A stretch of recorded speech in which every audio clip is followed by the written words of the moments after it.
I want to share a look at the Embroidex sewing kit, which I've been using for over a year now.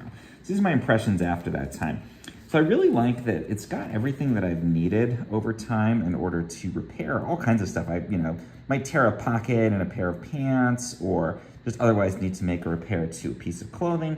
We've got all these different colors of thread. So no matter what color of clothing you're using, you can do that. We've got a stitch puller in there, and then we've got this little container with sewing needles of all different sizes, depending again on what we need to do.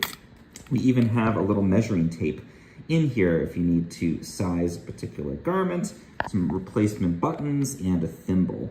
But honestly, the things that I use the most, as you can see here, is just this standard black thread and then the different needles that we've got inside of here. And I like that this is super contained. It's easy to just have this, in your laundry room. You can zip it right up, or you can even take it if you're traveling. You think you might end up needing to quickly repair something. It's saved me many a time in terms of not having to get rid of a garment and being able to just quickly and easily repair it.